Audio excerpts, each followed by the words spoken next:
Hello everyone, আজকে থাকছে উত্তরবঙ্গের একটি খাবার আইটেম আর এটা হচ্ছে ঝুরা লাচ্ছা সেমাই। তো রেসিপির জন্য আমি এখানে 200 গ্রাম অর্থাৎ 1 প্যাকেট লাচ্ছা সেমাই নিয়েছি। এরপর আমি সেমাইগুলোকে হালকা হাতে ভেঙে নিচ্ছি। এই রেসিপিটা অবশ্যই লাচ্ছা সেমাই দিয়েই করতে হবে, যেহেতু লাচ্ছা সেমাইটা অনেক সফট থাকে। রান্নার পরে বা ভাজার পরে এটা খেতে অনেক বেশি ভালো লাগে। চাইলে অন্য সেমাই দিয়েও করতে পারবেন, কিন্তু সেটা খেতে অতটা ভালো লাগবে না। চুলায় একটি ফ্রাই প্যান বসিয়ে এতে আমি দিয়ে দিলাম 2 টেবিল চামচ পরিমাণের ঘি। রান্নাটা ঘি দিয়ে করলে খেতে অনেক বেশি সুস্বাদু হয় এবং ঘিয়ের খুবই সুন্দর একটা ঘ্রাণ আসে। চাইলে আপনি এটা তেল দিয়েও করতে পারবেন। এখন আমি এখানে দিয়ে দিচ্ছি আমার পছন্দ মতো কিছু বাদাম, কাঠবাদাম, কাজু বাদাম এবং পেস্তা বাদাম। আপনি চাইলে আপনার পছন্দ মতো যে কোনো একটি বাদাম দিয়েও এই রান্নাটা করতে পারবেন। আর বাদামের পরিমাণটা একটু বেশি হলেই কিন্তু এই সেমাইটা খেতে বেশি ভালো লাগে। এই পর্যায়ে চুলার হিটটা থাকবে একদম লোতে, আর লো হিটে কিছুক্ষণ ভেজে নেওয়ার পরে এখন আমি দিয়ে দিলাম এখানে কিশমিশটা বাদামের সাথে দিলে সেক্ষেত্রে বাদাম সাথে কিশমিশ ভাজতে ভাজতে কিশমিশটা কিন্তু কালচে হয়ে যায় আর খেতেও তিতা লাগে। বাদাম আর কিশমিশের কালারটা যখন হালকা ব্রাউনিশ গোল্ডেন কালার হয়ে যাবে তখন আমি চুলাটা বন্ধ করে দিয়ে তারপর আমি এগুলা তুলে নিচ্ছি। এবার চুলার হিটটা আমি একদম লো হিটে রাখবো আর দিয়ে দিলাম এখন লাচ্ছা সেমাইগুলো। তারপরে এই লো হিটেই আমি লাচ্ছা সেমাইটাকে ভেজে নিব কয়েক মিনিটের জন্য। এ পর্যায়ে আমি এখানে দিয়ে দিচ্ছি দারচিনি গুঁড়া আর কিছুটা দিব এলাচের গুঁড়া। আপনারা চাইলে এখানে আস্ত দারচিনি এলাচও ব্যবহার করতে পারেন। লাচ্ছা সেমাইগুলো যেহেতু ভাজাই ছিল সেজন্য কিন্তু এটাকে রান্না করতে হবে একদম লো হিটে এবং অনবরত নেড়ে চেড়ে। আর 2-3 মিনিটের মতো এইভাবে নেড়ে চেড়ে কালারটা কিছুটা চেঞ্জ হয়ে আসলে তারপর আমি এতে দিয়ে দিব চিনি।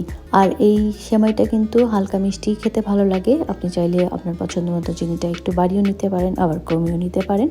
চিনি দেওয়ার পরেও কিন্তু অনবরত নেড়ে চেড়ে রান্না করতে হবে এবং চুলার হিট রাখতে হবে একদম লো করে।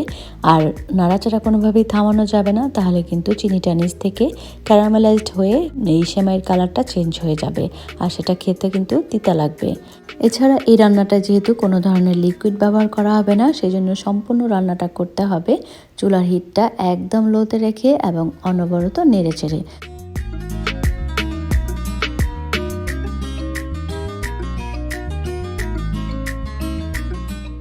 প্রায় 7 থেকে 8 মিনিট অনবরত এভাবে ভেজে নেওয়ার পরে যখন চিনি গলে যাবে তখন আমি দিয়ে দিলাম এখানে গুঁড়া দুধ। আর গুঁড়া দুধ দিয়ে সেমাইয়ের সঙ্গে বেশ ভালো করে মিশিয়ে নিতে হবে এবং অনবরত নেড়ে চেড়ে নিতে হবে। গুঁড়া দুধ দেওয়ার কারণে এই সেমাইয়ের টেস্টটা অনেক বেশি ভালো আসে, তবে কেউ চাইলে এটা না দিলেও চলবে।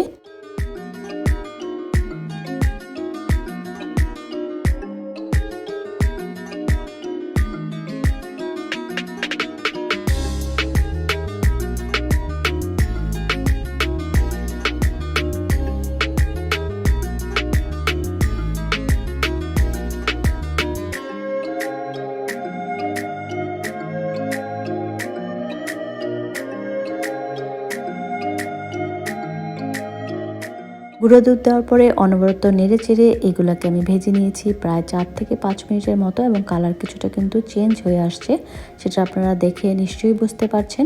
তারপর আমি এখানে দিয়ে দিলাম আগে থেকে ভেজে রাখা কিশমিশ এবং বাদামগুলো।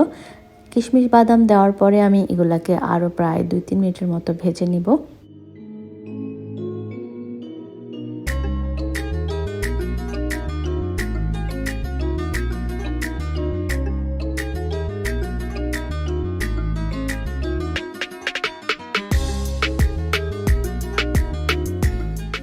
সেমাইগুলো একদমই মচমচা করে আমার ভাজা হয়ে গেছে। এখন আমি চুলার হিটটা বন্ধ করে এগুলাকে নামিয়ে নিচ্ছি। আর পুরো রান্নাটা করতে আমার সময় লেগেছিল প্রায় 15 থেকে 20 মিনিটের মতো। এই সময়টা গরম গরম খেতে যেমন ভালো লাগে তেমনি ঠান্ডা হলেও কিন্তু খেতে ভালো লাগে। চাইলে আপনারা এটা ঠান্ডা করে এয়ারটাইট কন্টেনারে করে রেখে দিতে পারেন প্রায় 1 সপ্তাহের মতো, অথবা ফ্রিজের নর্মাল চেম্বারও রেখে দিতে পারেন।